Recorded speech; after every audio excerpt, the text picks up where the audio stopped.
Good afternoon, everybody.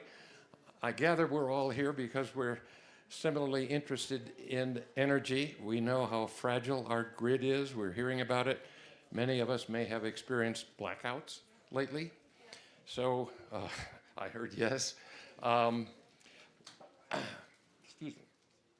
I'm Bill Budiger, and I work to enable a solution to that problem, which is 24/7 energy that works regardless of rain, shine, season, or whatever. And today we have a panel that will talk about that. It's a critical solution because energy is the core of an economy. And if we let our energy slide, we let our international competitiveness slide, and if things get nasty, we have a harder and harder time responding. So with that, let me introduce the moderator who will introduce the panel. Vijay Sorensen. Thank you. Take it away. Thanks so much, Bill. Good afternoon, ladies and gentlemen. It's great to be here. I am indeed Vijay Vaidiswaran. I'm the energy editor for The Economist magazine. It's my great pleasure to be your immoderate moderator today on the topic of, will nuclear energy power your ChatGPT queries? We have two fantastic all-star panelists here to help us get to the bottom of this. Of course, on my far left, Joseph Dominguez, who's president and CEO of Constellation Energy, which runs a vast fleet of nuclear power plants across America, as well as other assets. And to my immediate left, Brian Kemp, governor of Georgia, who's known to many of you. So please give them a nice round of applause to welcome them to the stage. Thank you. Now, before we jump into it, I want to take a quick straw poll. How many of you think that there's a bright future for nuclear power? I'm going to ask the opposite as well in a second. Okay, and how many of you think there is not a bright future for nuclear power? Okay, so it's overwhelmingly, we've found all the people that believe in nuclear power huddled into this tent. That's okay, that's good, it's good. You know, and hands up, how many of you think that Bill Gates, the founder of Microsoft, and Sting, the lead singer of the rock group Police, have a lot in common? Hands up, how many of you think they're best buddies? Okay, they're not best buddies, but they do have something in common. I'm just going to read you a couple of brief quotes. One of them said, nuclear power is the only carbon-free energy source that can reliably deliver power day and night through every season, almost anywhere on Earth, that has been proven to work on a large scale. That was the boss of Microsoft. You'd expect an old-fashioned tech bro to say something like that. But check out what Sting said. If we're going to tackle global warming, nuclear power is the only way to generate massive amounts of power. Now, those are strange bedfellows, but it gives you a sign of changing times. There are, after several decades of doldrums, by and large, in the US nuclear industry in terms of building new nuclear plants, really that went into a winter since the accident at 3 Mile Island. We have seen signs of green shoots of recovery. We see from Washington, we see President Trump announcing some executive orders that were quite supportive recently as part of his energy abundance agenda.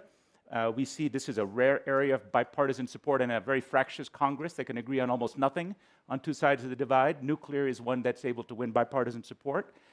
Even environmental groups, Sting as an example, but there are many others as well coming around, and they're doing a U-turn because of their concern about carbon emissions and increasingly support it. And of course, as alluded to in the title of our talk today, big tech, which is desperate for clean, firm power to support those hyperscaled AI data centers we hear so much about, is looking to nuclear too. And companies like Microsoft and Google and Meta, AWS have all done recent deals, and I'm sure we'll get into some of those in the course of this conversation, to support different kinds of nuclear technologies. So after those false starts and dashed hopes for years and years, could big tech prove to be the rich green uncle that saves nuclear and brings it back from the grave? Let's find out. Let me start the way I want to structure our conversation, and I'm really looking forward to your questions as well from the floor when we get towards the end of our conversation. But I thought we would start by talking with policy, because that's in the market like nuclear, there's no way to operate without supportive policy. And so we're seeing some big changes there. We'll talk a little bit about economics and market drivers, both pull from industry and tech and AI and manufacturing, but also what we can see coming from the economics and cost side. And we'll close out on innovation, because there's a lot of buzz about some of the newer technologies related to nuclear. And we'll do a little level setting so people know sort of how quickly that fusion plant that people are talking about may or may not appear in your neighborhood. And the hint, it's not going to happen anytime soon. But the real surprise is it might actually happen, which was not really likely 10, 20, 30, 40, 50 years ago that people have been thinking about nuclear fusion. Now, maybe it might happen sooner than everyone thinks. So that's a little foreshadowing of where we're going to go. Let me start with policy. I alluded to some of the activities from the executive orders, and also, of course, there's a major piece of legislation. We all know the big, beautiful bill is wending its way through the budget process. The House kicked over a version that seemed a little unfriendly to nuclear power. The Senate is perhaps pushing back, going in the opposite direction. Joe, let me ask and start with you, since I know you follow these things very closely. It's very relevant to your business interests.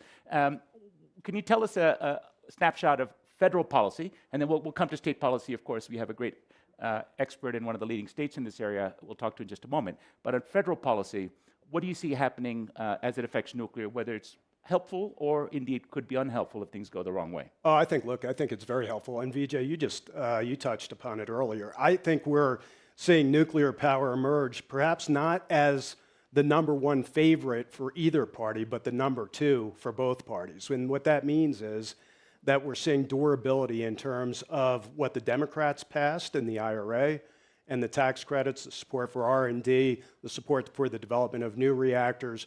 We've seen President Trump really double down on that and improve the regulatory treatment for new nuclear.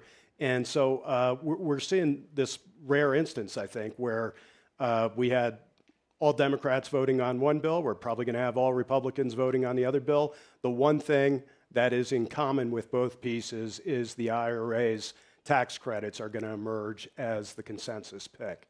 That is quite a different circumstance than what we saw, even 5 years ago, let alone 10 years ago, where we saw effectively folks ignoring nuclear almost completely from a policy perspective. I know the governor is going to talk about his state, but at the state level, we're seeing the same thing. States that had, at one time, had moratoriums on nuclear or been advocates for shutting down nuclear are now changing. We've seen that change in over 20 states. Probably the most recent indicia of that, Governor Hochul in New York.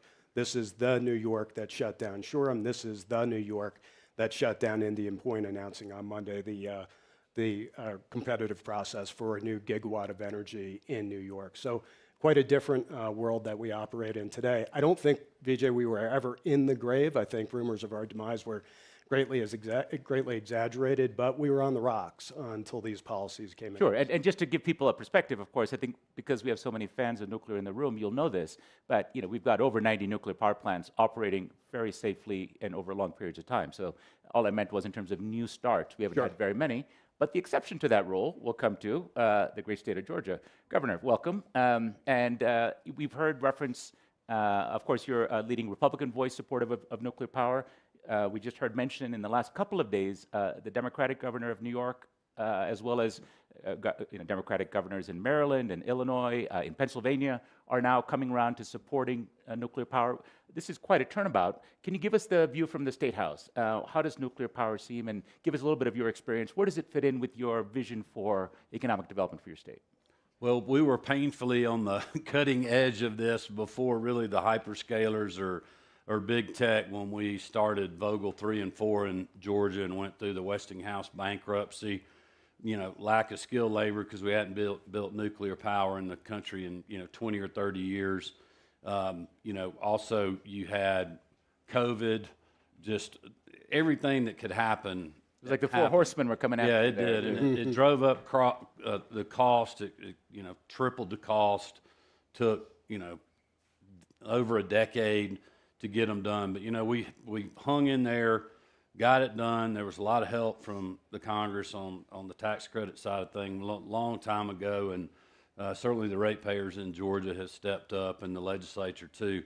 But now that we are there, we're all like, boy, it was painful getting through, but glad that we have it now. We're the largest producer, I think, of clean energy in the country. With the 2 new nuclear reactors we have, we're also the 7th largest state for solar. And so now that we're there, it's great because it has helped our economic development. We are selling, clean energy to a lot of our customers, not just the hyperscalers, but to companies like Hyundai that built a big automobile plant there, and others that want, if they can get it, to use green energy or use green energy to perhaps make hydrogen fuel cells to fuel Hyundai's trucks as they're moving goods to and from the Port of Savannah. So, make a long story short, we've been through a painful time, but so glad that we are there, and I think ready to do more. I know working with my fellow governors in the Southeast, they're just like a lot of other governors around the country. We're trying to figure out ways that we can come together and get a bigger order book so you get the economies of scale that will drive down the cost. I think there's kind of two, and we've also worked with Trump administration, Secretary Burgum and Wright, and there's kind of two tracks. You got the small modular reactor, and then we have the blueprint and the way to build the AP1000, which is what was done at Vogtle, which really... The big, large-scale reactor. Yeah, and to me is the less risk that's out there because it's been built. There's the blueprints for it. They're running at 99.5 or 9% capacity, 365. They're performing beautifully, building the same thing in Poland right now. We just need to shift that back and get an order book and start doing that in the U.S. The one issue that I think everybody has is like, how do you do this without putting it solely on the back of the ratepayers or the shareholders for like Southern Company or Georgia Power? And I know Joe can probably talk more strategically about that than me, but that's really where our discussions have gone with the Trump administration, is to cut the red tape so you can permit faster, get these things built faster, which will get them to the market faster. And then how do you get the hyperscalers in the private sector to maybe be a backstop so the ratepayers are comfortable and the shareholders are comfortable at the power companies? Thank you, Governor. We'll talk about the economics in just a moment, but I did want to intervene on behalf of my Texan friends. They would surely rebut your claim that you're the largest clean energy producer in America, because they do have a lot of wind and solar, despite being a deep red state. And just in the last 24 hours... Works most of the time, too. No, well, but to your point, but specifically to your point, just in the last 24 hours, the former governor, Rick Perry, has announced a new project called Project Fermi, which is going to build a hyperscaled AI cluster. They claim it'll be bigger than the Stargate cluster, which is also in Texas, this massive AI cluster to be powered by nuclear, as well as wind and solar, which they have a lot of. So it's a healthy competition. If in fact the project comes to fruition, it's great to see more of this around. Definitely. But on the question of economics, you were quite frank in acknowledging the cost overruns and delays. That's a real challenge that nuclear has faced in coming back. And you gave us a tantalizing peek into an idea of maybe pooling orders. Can you tell us, because this is really the central question in economics, isn't it, that the first of a kind of anything will be more expensive, and we have what is known as learning by doing, right? You learn by actually doing, you build up supply chains, you build up knowledge of the technical workforce. How do you gain the scale effects of building not one, but 5 or 6? There's some companies, there's a new private equity-backed entity called the Nuclear Company, just come out of stealth. They want to bundle 6 orders together for utilities, and thereby, by the time you get to the 6th one, the cost will be very good. The problem they're having is nobody wants to be number 1, right? Everybody'd be happy to be number 6. And so how do you get over that first mover disadvantage? Well, when you talk to your fellow governors? Yeah, and that's some of what we've talked to the Trump administration about, is like whoever's going to be number 1 or number 2, how do we figure out, is there a backstop for them to get to perfection and to get to where you have a consistent cost structure because you have an order book and figuring out how do you share in that risk. Because like Georgia Power right now, they have said we could build another, like we could announce today we could build another nuclear reactor and we could get started on that. Their fear is if you have cost overruns, are they and their shareholders and our ratepayers going to have to take the burden for that? They've already done that recently. Nobody wants to go through that pain again. I mean, thankfully, Georgia Power is working with our utility regulators right now to freeze rates in Georgia for residential for the next 3 years. This is a proposal that's in the works now. It's in the works, which I think will get done. Politically, you have to do it, right? Because people have a lot of concerns. It's good because we've been through so much. You're seeing other markets around the country that's increasing. So you know, it's sending the signal to our ratepayers is like, y'all been through a lot, and now, you know, we're going to try to figure out ways that we can get hyperscalers to pay more of future costs of transmission build out and other things, and not to put that solely back on the ratepayer. Yeah. But the biggest risk for Georgia Power and the Southern Company is if there's cost overruns on a new plant, you know, how are they going to deal with that? Yeah. And I think that's where they're in conversations with their customers that need this power and need it fast and will do anything to get it, not a residential customer, but these hyperscalers. And how do they cut a deal to have them be the backstop, and they come in and get a piece of it if they have to be the backstop, and if they don't, they don't. Or whether, you know, there's a piece at the federal government that takes part of that. So there's a lot of those conversations going along with other governors, with the administration, with a lot of the power, the private sector power company folks, and the Trump administration. And that's good, and it is really happening in a bipartisan way. Joe, let's pick up on this and stick with this theme for a moment. This idea, again, of the risk of cost overruns, right? That's always been a challenge for new nuclear and the next 5 or 6 or 10 that might be built. From the market's perspective, because you have investors, obviously, and you have to show fiduciary responsibility. If the governor, with you know the hearts and minds of his citizens at stake and ensuring 3 years of no increases, there are only so many pockets you can take money from if there are cost increases, right? If it's not the ratepayer, it's going to be perhaps the taxpayer or maybe your investors. So how do you think about this challenge of dealing with the cost of scaling up? Okay, I operate in a very different market than the market design in Georgia. In Georgia, we have a utility that owns the monopoly on all generation construction, as well as wires and transmission. In the states I operate in, the generation sector is not governed by a state monopoly. We don't have a backstop to customers if there's a cost overrun, plain and simple. So let me start there. So the transactions that we're focused on are transactions with the end use customer, and of course transactions with the technology owners and the developers of the site. And what we want to do is get comfortable that over a package of builds, we're going to get to this cost picture. And I think for us, the hyperscalers fit into the category of the entities that are interested in signing long-term power purchase agreements that will take the power off these assets. We have the land, we have the expertise. At Constellation, we own 25 of the nation's 94 reactors. We're the largest private nuclear company in the world. And when we complete the Calpine transaction, we will be the largest power company of any kind in the world. So we have significant resources and a significant client base. 75% of the Fortune 100 are our customers. They buy energy and natural gas from us. And so these are commercial relationships where we don't have to go back to government and say, look, if there is a cost overrun, somebody's got to pick up the tab. But here's what we got to know for sure. What's the cost of the unit?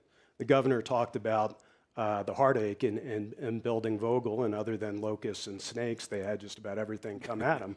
But at the end of the day, if we have an honest conversation, we'd find this, that the promises made by the utilities were not kept, either in terms of the cost or the timeline to build it. Notwithstanding that, the ultimate price of the project was less, with all of the problems, all of the biblical problems we've described on stage, than the cost of the offshore wind that was just recently approved by the New York Commission. That's why Governor Hochul in New York is looking at it. So what I'm saying to you is, we don't have to promise to build something at a cost that expects you to do some sort of triple Lindy to land, right?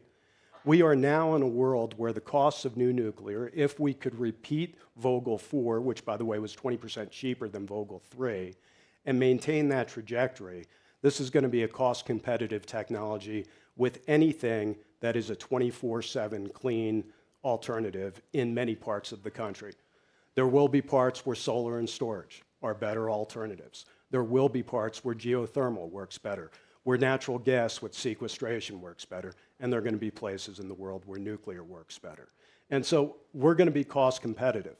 One story that I just don't think is out there just yet is the cost of natural gas to build today is twice what it was in 18, okay? So when we're talking $155 a megawatt hour, which is what Vogtle with all its problems came in at, If I were to build a new gas machine today, If you can get one, right? There's if I could your get wait one, list to get if one. I could get one and build one, it would be a $90 to $100 a megawatt hour machine. The days of getting natural gas machines and cheap gas where these are $45 and $50 machines is gone. If we continue exploring tariffs, which I think to protect the energy sector makes some sense, it is going to drive up the cost if we're not able to use Chinese components for solar and storage and other things that are happening. So two things are happening here simultaneously. One, a renewed interest in nuclear, but not a fanciful one, not a frivolous one, but one based on the reality that we are going to have to solve for climate, and we need technologies that could produce 24/7 clean electricity for a resumption in America of baseload power demand. We are returning to an era that we haven't seen since 1945 to 1970, the heyday of the industrial sector in America, where 24/7 industrial kinds of power are needed. So- And it's the data economy I that's know, Governor, you want to come in here, but just to underline the Yep. point you're making, it's not only of course, it's a zero carbon, zero local emission source of energy in the case of nuclear, but also increasingly, after 20 years of having zero growth in electricity consumption in America, flat, we're seeing an era in which we're likely to see significant increase because not only of AI, but advanced manufacturing and other reasons, right? And so the utilities are scrambling for power, and challenges of grid security, avoiding the blackouts, energy security, resilience. These are all coming in with more storms as well. And we know in this area, lots of storms affect the grid. So, Governor, when you think about the bigger picture about what's important, take us through when you have conversations with people who want to invest in Georgia, where does nuclear or other kinds of energy, how do they fit in the picture? Well, I mean, it's one of our big selling points. I mean, really, I guess it's been close to 2.5 years ago. I went to the World Economic Forum. Of course, a lot of my friends on the Republican side of the aisle thought I was crazy going out there, and I got criticized a lot for going. But it was a great place to go out there and sell our state, talk to a lot of corporate CEOs, really speak to the world that Georgia was open for business, that we have these 2 new nuclear reactors, we have clean energy. We got a great workforce. If you're looking for those kind of things, you need, and you're looking to, manufacture or bring your business to the U.S., we're one of the states you should be looking at.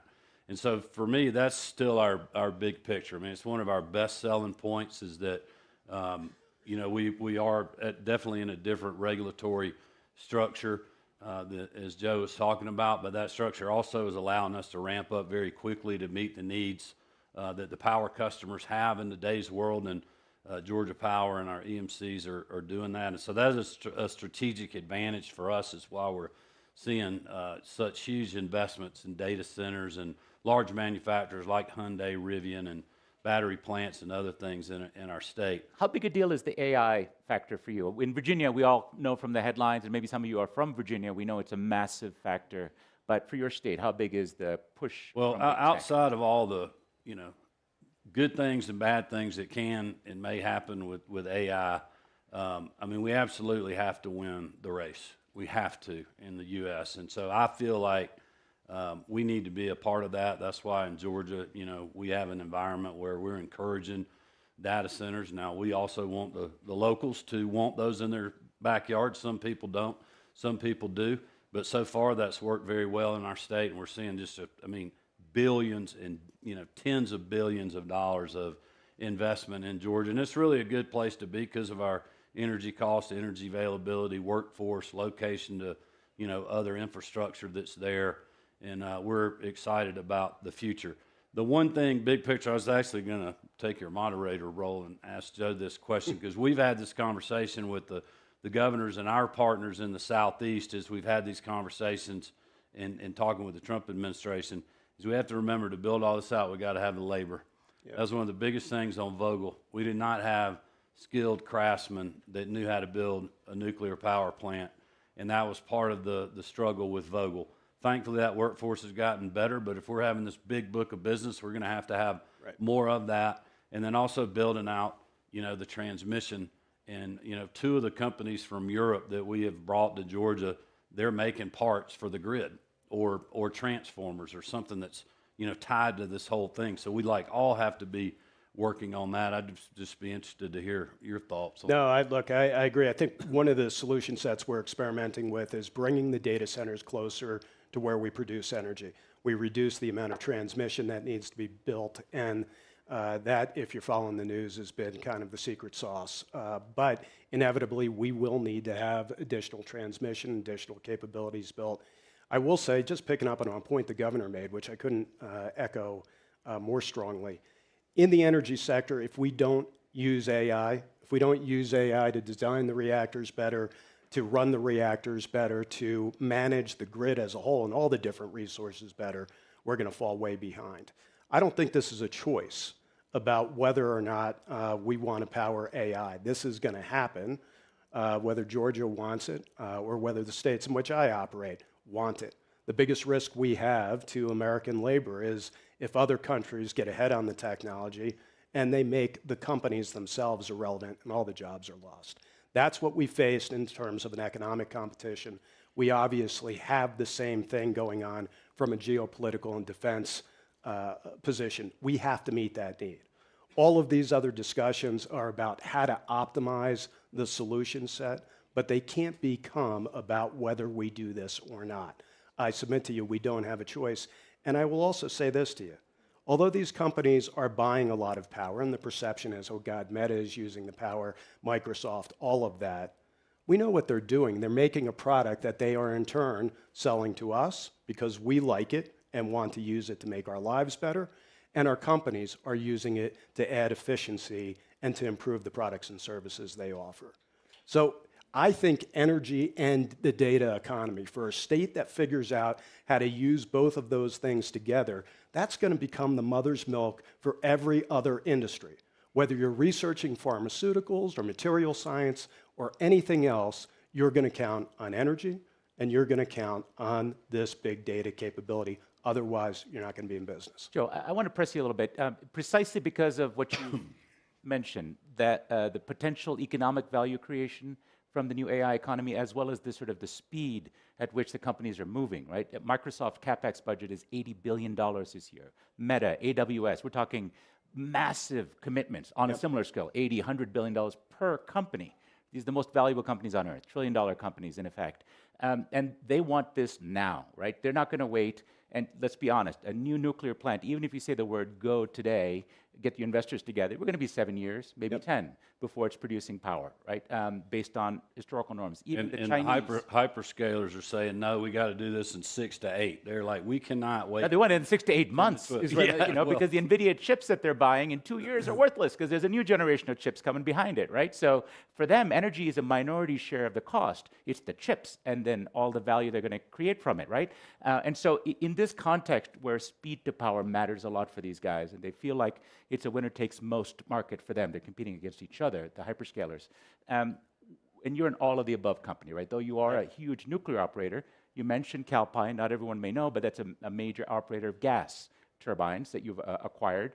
And also you've got wind and solar assets, and like that, they're diversified companies. Can you give us a realistic assessment as well, not just of new nuclear, but maybe reviving nuclear plants? Because I think the Microsoft deal you guys did, if I'm not mistaken, 3 Mile Island, to bring back a plant that had been retired, a zombie plant. I know you won't like that term, but you know there's some good zombies out there too, and and that's pretty quick to market, right? Give us a little flavor. If you just say next 3 to 5 years rather than 10, what are the likely energy sources, including maybe extending the life of current plants or making them more efficient? Give us some realistic, practical alternatives. Yeah, all right. So for us, you take Vogtle, the entire output of Vogtle is something around 3,000 megawatts. We will be able, with the restart of Crane, with uprates to our existing... When you say Crane, that's the new name for 3 Mile Crane is 3 Mile Island. It was named after the CEO, my predecessor, who passed away suddenly a few years ago.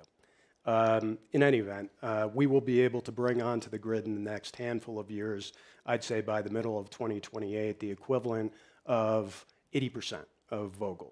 I think the other companies in the sector, and we've already announced, I'd say 1,200 megawatts with the hyperscalers, and we're moving very quickly on that. We're also relicensing the plants so that we don't lose plants as we're building new ones, right? We still have to make core investments in keeping these assets alive. So I think if you pull all the strings we might be able to get about 4,000, 5,000 megawatts. That's the rest of the oink left in the pig on nuclear in the next 5 years. And as you noted, natural gas plants, although everybody's talking about them, hard to get sited and on the grid. The pipelines we've all heard, renewables are having their own challenges. We're going to have to manage the next 5 to 6 years. The new nuclear cavalry very likely is not going to be coming over the hill, and it's probably not going to be visible from the hilltop at the 5-year mark. That doesn't mean we shouldn't do it, but we need to think about this in time buckets. Here's the fortunate fact. I mentioned that at one time the country was a country that had a lot of industrial capacity, and that meant a lot of baseload energy. But as we lost that industry, it meant that during off-peak hours, in many parts of the country, we have an overabundance of energy.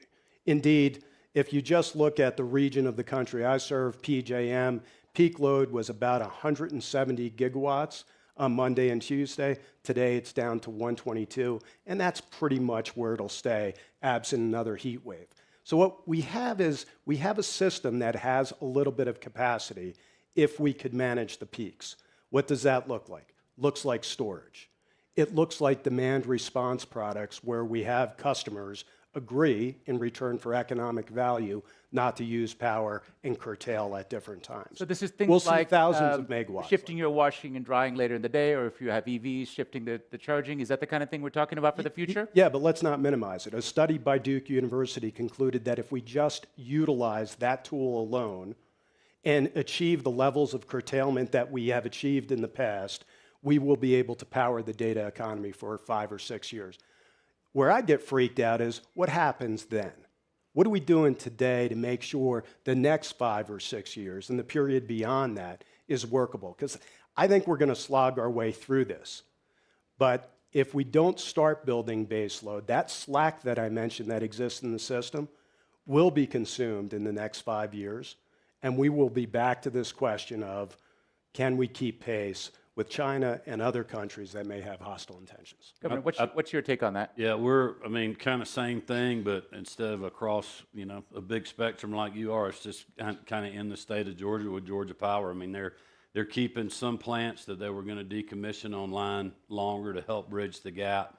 They are right now putting in a good amount of battery storage.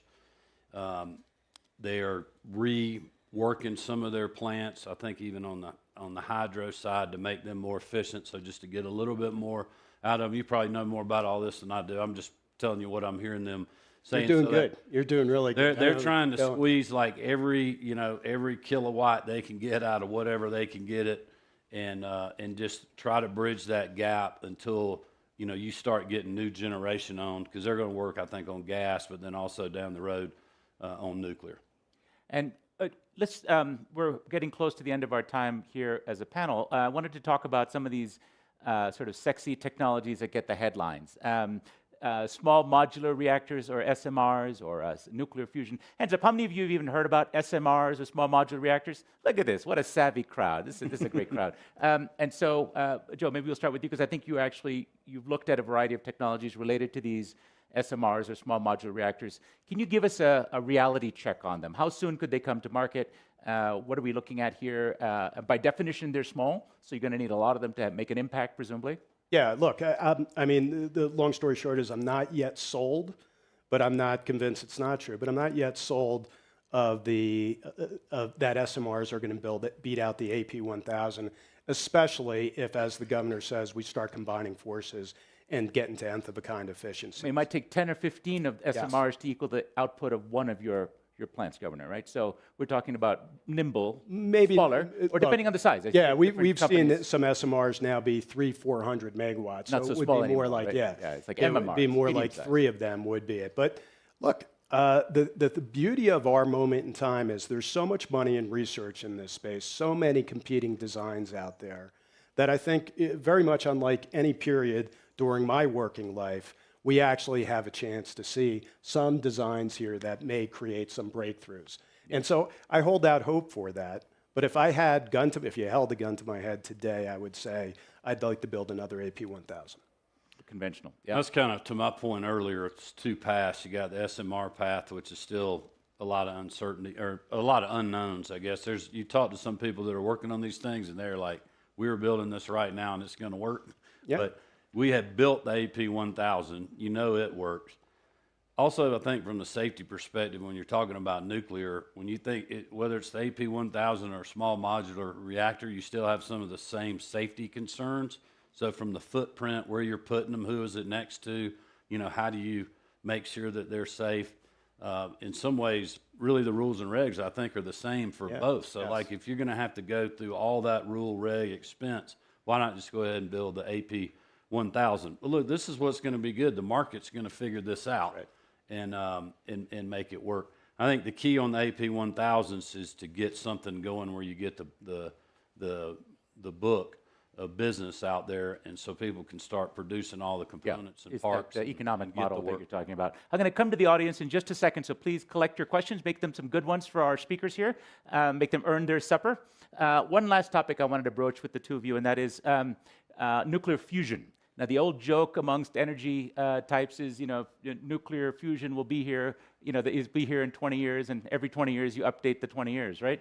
But there's actually quite interesting progress being made in this field. There's 50 different startups around the world. There's a global race with billions of dollars in venture funding in the US. The Chinese government is spending $2 billion on their equivalents. And just today, there was an announcement from Google offering the first commercial contract for the output from a company called Commonwealth, which is Bill Gates-backed MIT spin-out, the leading company probably in the US in fusion, for a commercial reactor they're planning to build in Virginia. So just to give you an idea that there is tangible market commitment from one of the big tech companies.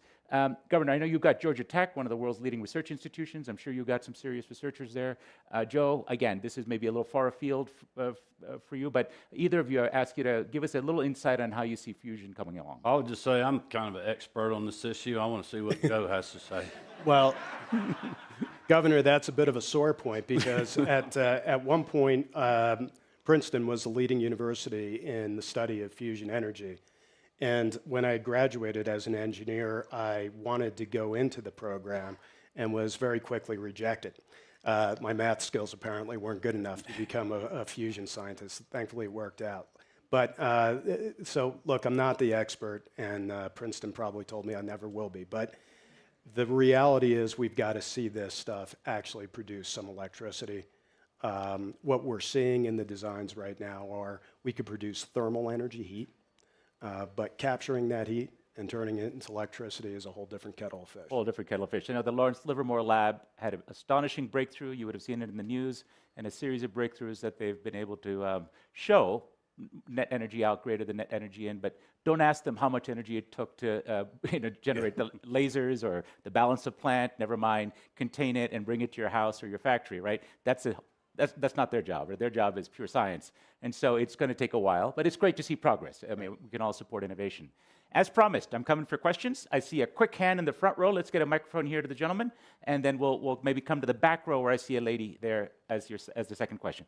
Just ground rules. Just please identify yourself, any affiliation you want, and make it a good question rather than a long-winded speech. Okay, thank you. My name is Turner. I'm a Bezos scholar.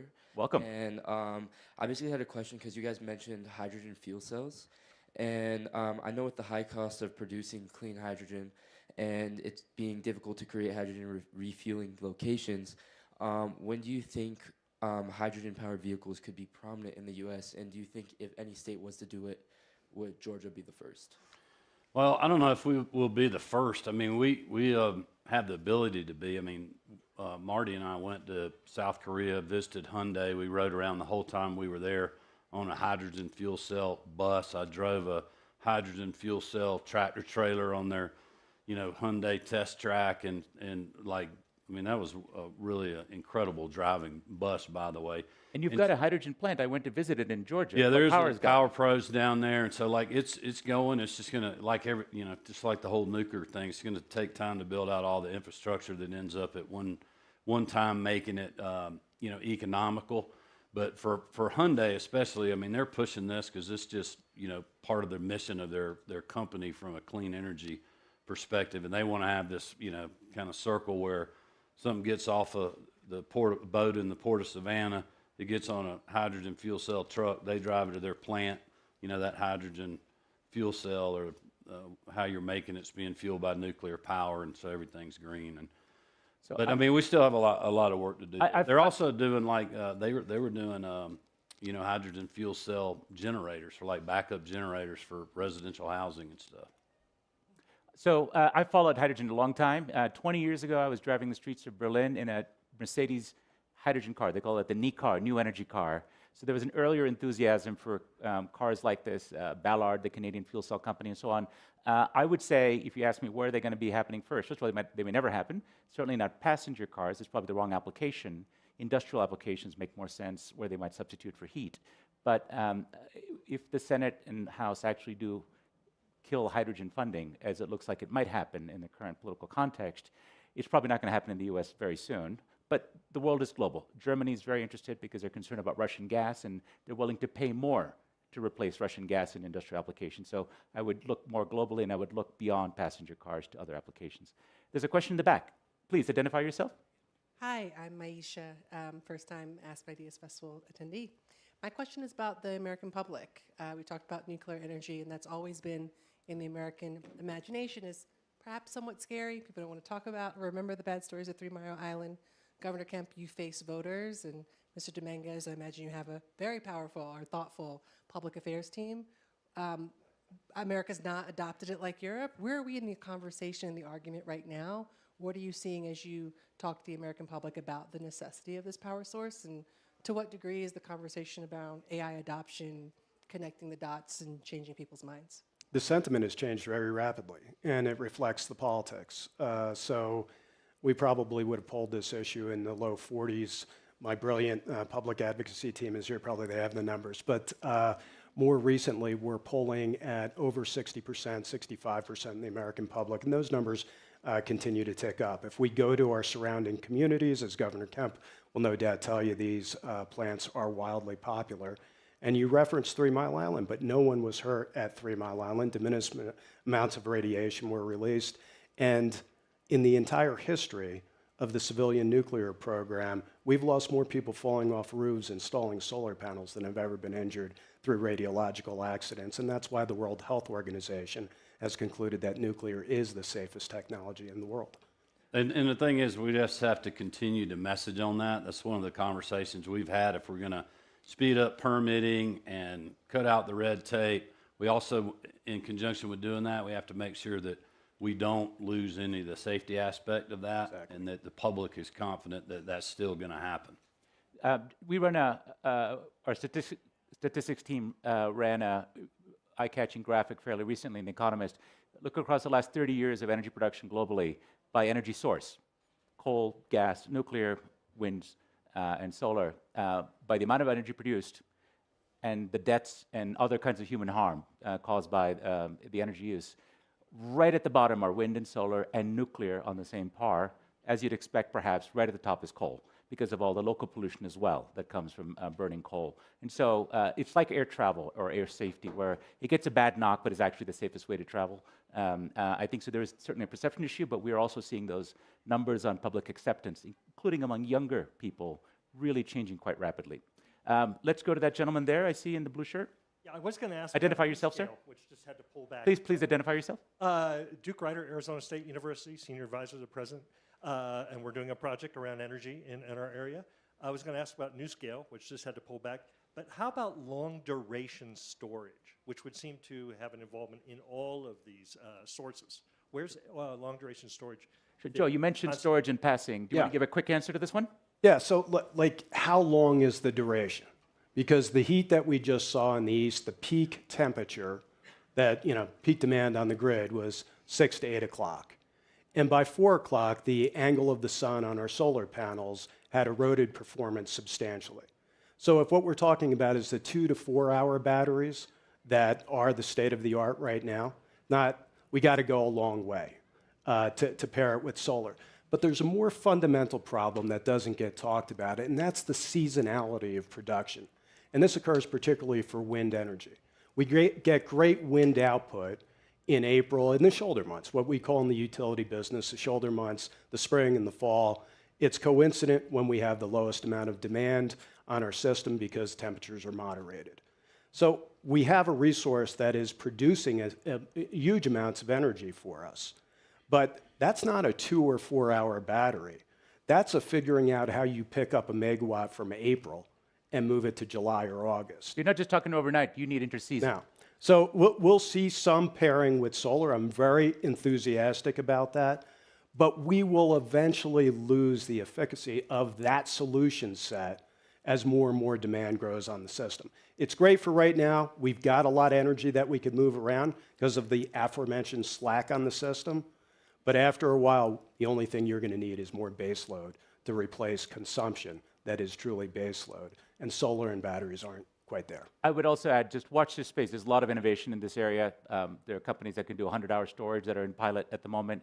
And of course, if you use hydrogen or fluids, you can get longer and pumped hydro around the world, not just in the US. You're seeing a lot of innovation. Australia is an example for long duration storage as well. Let's go there. There's a gentleman there. Very quickly, because we just have a little bit of time left. I'm Diego Garcia Bloom with Harvard University. I'm a nuclear engineer. I have a question about how you see long-term the fusion market actually kind of colliding with the big utilities, Constellation, Duke, et cetera. And these companies that are coming up think they're going to grow really big, almost even bigger than the utilities that usually kind of absorb the technology. So do you see a point where you stop making PWRs or BWRs for that technology, and then how do you integrate in the market together? Yeah, look, I'm here, I guess, because I run the biggest nuclear fleet, private nuclear fleet in the world, and of course we like nuclear. But at the end of the day, we like serving customers. And we believe we need to address reliable, affordable energy that's also clean. If somebody figures out a better mousetrap, I don't have to have a nuclear tattoo removed from my arm to go to long duration storage or something else. We're going to naturally, that's, I think, the beauty of the marketplace in which we operate. As soon as these technologies commercialize and they're able to do the things people promised they could do, and if fusion were to follow that track, I think it'd be a great thing for humanity if that would happen. And we would start making fusion reactors. My only point in my comment earlier about fusion is I think we've got a lot of room between the lip and the cup on that yet, until all of those projections about the growth of fusion are actually reality. Let me offer another perspective to Joe's that I was at a utility conference with senior people last year, and somebody made the point about, it's not just about innovation, it's about risk-taking. Utilities have historically been risk-averse, in part because how they're regulated, right? They can't just go around trying stuff that fails, and they have to be accountable, and you see the blow-up when things go wrong. And so someone said there's a first-mover disadvantage.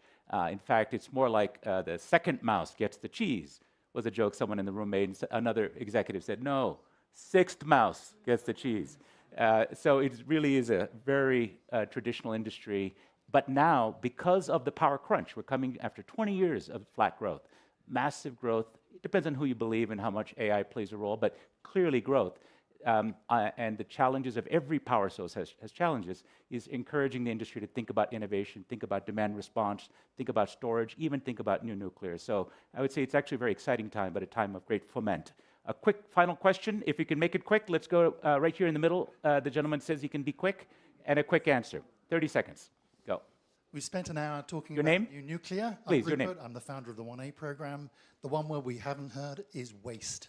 Where do we put the new nuclear waste? Okay, sharp question. And answer as a leading operator. Yeah. Where do you put your waste? Look, I think we have a broader question about all energy sources. Right now, the reason that the fossil deaths are so big in the study is the waste is going up into the air, it's impacting the climate, it's in our lungs and in our bodies to a certain degree, and those are the health impacts that are measured.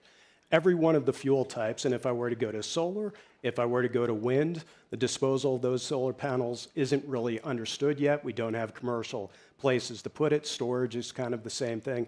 Look, at the end of the day, do I believe there's a safe repository? Do I think Yucca Mountain could have been that, absent politics? Absolutely. I think other countries have already demonstrated this could be solved. But here's the difference. I've paid for every gram of waste that my industry has ever produced. I prepaid for its location and continue to pay for it today. And number two, I know where every gram is. It is at the sites, and it's in canisters that could last hundreds, if not thousands of years. So hopefully, within that span of time, we will be able to reach a political solution. Great. We're just out of time, so in closing, I want to invoke some words from Lewis Strauss, who was the chairman of the U.S. Atomic Energy Commission in 1954, a time just before the golden age of nuclear construction was underway. And he forecast at that time that it is not too much to expect that our children will enjoy in their homes electrical energy that is too cheap to meter. Infinite free energy was the prediction. Now, things didn't quite work out that way. There's some ratepayers in Georgia that might have another point of view about that.